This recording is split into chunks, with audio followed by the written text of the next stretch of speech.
कायद जनाब बैरिस्टर असदुद्दीन अवैसी साहब, मुझे आज खुशी है उत्तर प्रदेश आने के लिए। आज पहली मर्तबा मैं उत्तर प्रदेश में किसी सियासी जलसे में शरीक हुआ हूँ। मुझे बताया गया था कि उतरौला के हमारे उम्मीदवार डॉक्टर अब्दुल मन्नान साहब है, लेकिन मेरे हिसाब से उत्तर प्रदेश में जहां जहां पर भी मजलिस इत्तेहादुल मुस्लिमीन चुनाव लड़ेगी, वहां के हर उम्मीदवार का नाम बैरिस्टर असदुद्दीन अवैसी है।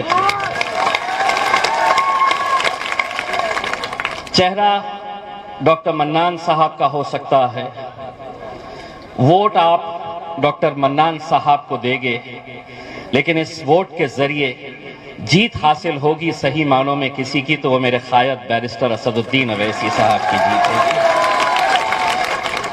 इतने सालों तक मेरे भाइयों हमने क्या किया, ये आप भी अच्छी तरह से जानते हैं और मैं भी अच्छी तरह से जानता हूं।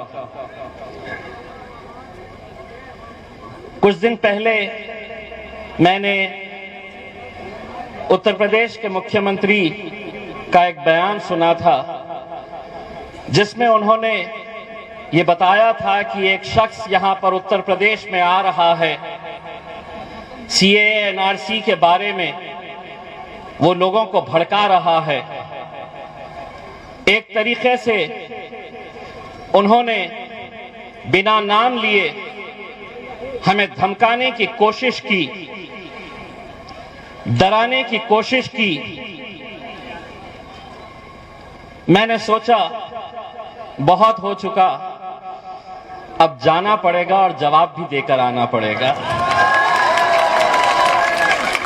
जिस अंदाज में मुख्यमंत्री साहब आपने मेरे कायद बैरिस्टर असदुद्दीन अवैसी साहब के बारे में जो कहा, उसका जवाब सिर्फ अकेले मैं नहीं, सिर्फ अकेले उतरौला के मुसलमान नहीं, बल्कि इस मुल्क के तमाम मुसलमानों की तरफ से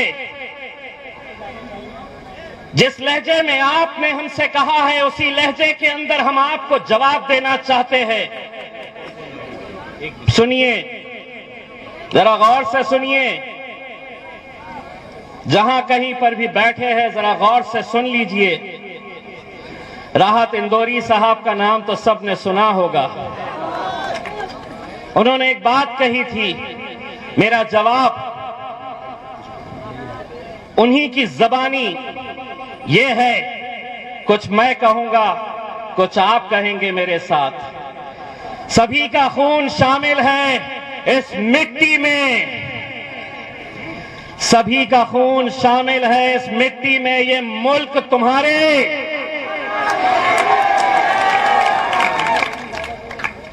उन्हें सुने नहीं आया, ये मुल्क तुम्हारे। आधा मैंने कहा, आधा आपने कहे। अब ये मीडिया वाले जाएंगे,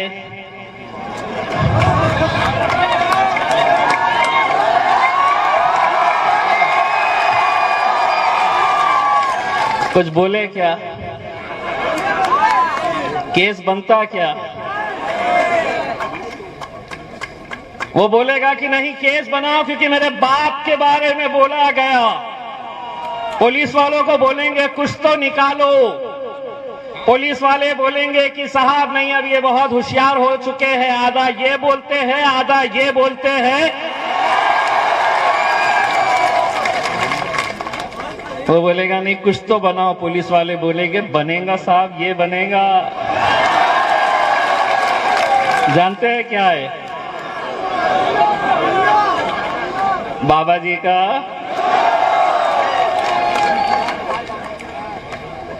अब ये समझते हैं कि हम बोलने का इख्तियार सिर्फ उन्हें है और हम सुनते रहेंगे। सुनिए, जितने भी सियासतदान, महफिल उनकी सस्ती है, महफिल उनकी सस्ती है, चर्चा किसका होता है तो मेरे शायद बैरिस्टर असदुद्दीन अवैसी साहब का होता है। रात में सोते हैं तो इनका नाम लेके सोते हैं, उठते हैं तो इन्हीं का नाम से उठते हैं। आज क्या बोलेंगे, आज क्या करेंगे? आज असल में हकीकत यह है कि हम जब उत्तर प्रदेश के अलग अलग इलाकों के अंदर देखते हैं कि एक जन सैलाब उमड़ पड़ा है, लोगों की मोहब्बत बैरिस्टर असदुद्दीन अवैसी साहब के लिए देर आए दुरुस्त आए। दोस्तों, अगर यहां पर कोई मुझे जानता नहीं है तो मैं अपना तारुफ इस नजरिए से करवाना चाहता हूं कि मैं सिर्फ एक सांसद नहीं हूं, हमारी पहचान ये भी है कि हमने महाराष्ट्र में शिवसेना के गढ़ में उन्हें हराकर हमारे झंडे को हमने लहराया है। बड़ा गर्व था, बड़ा घमंड था, ये हमारा गढ़ है। हमने कहे उसी गढ़ में तुम्हें हम, और मुमकिन है बशर्ते कि हमें एक ताकत बनकर खड़े रहने की जरूरत है। ये सच्चाई है, ये अल्लाह का लाख लाख करम है कि जिस पार्टी के बारे में कहा जाता था कि ये तो सिर्फ हैदराबाद से एक इनका सांसद चुनकर आता है, एक सांसद, ये क्या कर लेगा? अल्हम्दुलिल्लाह अब एक नहीं है। मैं जब चुनकर गया तो भाजपा के एक सांसद ने मुझसे पूछा, अच्छा आप ही है MIM से जो चुन के आए हैं?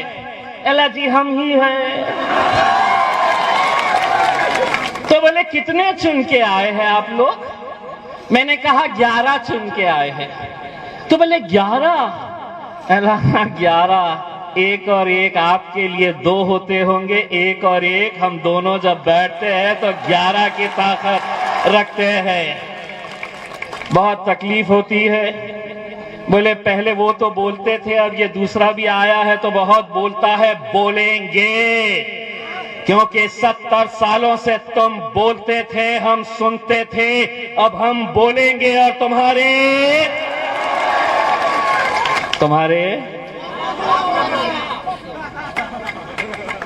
बोलो भाई, दिल खोल के बोलो, कुछ नहीं होता, ये कुछ नहीं कर सकते। तुम्हारे केस बनता, आधा हम बोले, आधा आप बोले। बस मेरे भाइयों, मैं आप लोगों से इतनी इल्तिजा करने के लिए आया हूं कि आज इस मुल्क के हालात जो है, लोग आपको अलग अलग तरह की बातें करेंगे। लोग आपको ये कहेंगे कि नहीं हम सिर्फ आए हैं यहां पर तो वोटों की तकसीम होगी। यही इल्जाम हम पर भी लगाया जाता था। आज फख्र है हमें कि पूरे महाराष्ट्र के अंदर एक सांसद चुन के आता है मुसलमानों का, एक सांसद। कहां है वो समाजवादी पार्टी के लोग, कहां है वो कांग्रेस के, राष्ट्रवादी कांग्रेस के, कहां है वो शिवसेना के लोग जो कांग्रेस और राष्ट्रवादी के साथ सत्ता बना लेते हैं? एक ही सांसद पूरे महाराष्ट्र से चुनकर आता है, और वो भी अल्हम्दुलिल्लाह किस पार्टी से ताल्लुक रखता है तो वो अल्हम्दुलिल्लाह मजलिस इत्तेहाद अल मुस्लिमीन का सांसद चुनकर आता है। क्यों आता है? हम भी जब खड़े रहे तो हमको भी यही कहा गया कि नहीं, अब ये खड़े हुए हैं, अब शिवसेना जीत जाएगी, ये खड़े हैं तो भारतीय जनता पार्टी की जीत यकीनी हो जाएगी। हमने अपनी आवाम से कहा, एक बार धक्का लगाओ तो सही। अल्हम्दुलिल्लाह ऐसा धक्का लगाए कि 30 साल से जिस शहर के अंदर शिवसेना जीत कर आती थी, आज वहां पर मेरे मजलिस के झंडे लहराते हैं।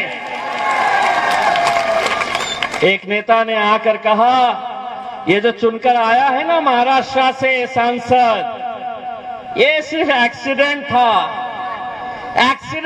बोले चुनकर आ गया है। मैंने कहा इंशाअल्लाह अब पूरे हिंदुस्तान के अंदर जहां जहां पर भी मजलिस इलेक्शन लड़ेगी, इस तरह के एक्सीडेंट्स होते रहेंगे।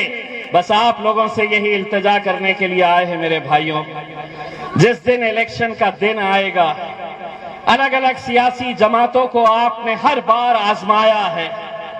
एक बार बैरिस्टर असदुद्दीन अवैसी साहब को, दोस्तों इतना फख्र होता है, मुझे इतना फख्र होता है जब मैं देखता हूं कि पार्लियामेंट के अंदर एक तरफ भारतीय जनता पार्टी के, समाजवादी पार्टी के, कांग्रेस के, राष्ट्रवादी कांग्रेस के असदुद्दीन अवैसी साहब अकेले, लेकिन जिस हिम्मत के साथ वो खड़े रहते हैं, नरेंद्र मोदी की आंखों में आंखें डालकर बोलते हैं, तो मेरे मन में भी ये सवाल आता था कि आखिर असद साहब को हिम्मत कहां से मिलती है। तब ख्याल आया कि ये हिम्मत उन्हें मिलती है यहां से, ये ताकत मिलती है यहां से। तुम साथ में हो तो हम हर मुकाबला करने के लिए तैयार हैं। आपसे कहेंगे कि होगा, आप कितने सीटें लड़ लेंगे, आप कितने जीत कर आ जाएंगे, क्या हुकूमत आप बना सकते हैं? नहीं बनाना है हमें हुकूमत। गूंगे मुक्के बहरे लोगों को संसद में या उत्तर प्रदेश की विधानसभा के अंदर नहीं भिजाना है। लोग जब पूछते हैं कि 2 क्या कर लेंगे, 1 क्या कर लेगा, 4 क्या कर लेंगे, तो मैं उन्हें जवाब देता हूं कि जंगल में कुत्ते और बिल्लियों की गिनती नहीं होती है, शेर कितने हैं ये देखे जाते हैं। शेरों के बच्चों को भिजाओ, शेरों के बच्चों को भिजाओ, और जो बहुत सारे, देखिए ताकत किसकी है ये हमको भी समझने की जरूरत है। आज अलग अलग राजनीतिक पार्टियां इतनी खौफ खाई हुई है, छोटे छोटे दल, जितने दूसरे दल है, सबको ये कह रहे तुम आओ, मैं अकेले नहीं लड़ सकता, तुम भी आ जाओ, मैं नहीं लड़ सकता हूं। हालात तो ये हो गए हैं कि सारे जुगनू महफिल में बैठ गए हैं और ऐलान ये कर दिया गया है कि इस सूरज को कैसे हटाया जाएगा। मेरे भाइयों, ये इलेक्शन इस मुल्क की तकदीर बदल सकता है। ये इलेक्शन मुसलमानों की तस्वीर बदल सकता है, हमारा मुस्तकबिल बदल सकता है। सिर्फ एक चुनावी क्षेत्र की हम बात नहीं कर रहे हैं, जितनी सीटें उत्तर प्रदेश से मजलिस को मिलेगी, आप ये समझ लीजिएगा कि पूरे हिंदुस्तान के अंदर हमारी सियासत, हमारी क़यादत जिंदा होगी। और उसे जिंदा करने का अगर किसी के सर पे सहरा जाएगा तो मेरे कायद के ऊपर जाएगा, जिन्होंने इस मुल्क के मुसलमानों को सिखाया है कि इस मुल्क के अंदर रहना है, जीना है, तो सर ऊंचा करके, सर अपना सीना चौड़ा करके चलो। ये सीख हमें मिली है। मेरे भाइयों, नतीजे आने के बाद हम भी फख्र से ये कहना चाहिए, हमने भी ये कहना चाहिएगा कि उतरौला में डॉक्टर मन्नान साहब के लिए इत्तेहाद की भीख मांगने के लिए हम भी आपके दरबार में आए थे और आपने हमारी झोली अपने वोटों से भर दिए हैं। हम उम्मीद करेंगे कि इंशाअल्लाह आने वाले वक्त के अंदर मजलिस के जहां जहां उम्मीदवार है, वहां से आप हमारे मजलिस के उम्मीदवारों को ताकत दीजिए। दोस्तों, मुझे मालूम है कि मेरा आपका रिश्ता क्या है। मैं जब इलेक्शन में खड़ा हुआ था, आपने मुझे वोट नहीं डाला, आप डाल नहीं सकते, लेकिन मेरे जीत में, हमारी जीत में आप लोगों का बहुत बड़ा हाथ है। वो किस तरह से कि इलेक्शन मैं लड़ रहा था, लेकिन अल्लाह की बारगाह में सिजदा आप लोगों ने किया था कि अल्लाह इन्हें जिता दे। वो रिश्ता था हमारा। लोग कहते हैं कि शिवसेना का गढ़ था, तुम जीते कैसा, तुम कैसा जीत सकते हैं? जहां पर पूरे मुल्क के अंदर मोदी की लहर चल रही थी और वहां औरंगाबाद जैसे शहर से मजलिस अपना झंडा लिए आगे चल रही थी, मैं लोगों को कहता हूं कि वोट तो मिले ही थे, लेकिन हमारी जीत दुआओं से भी हुई है। अल्हम्दुलिल्लाह दुआओं से हुई है।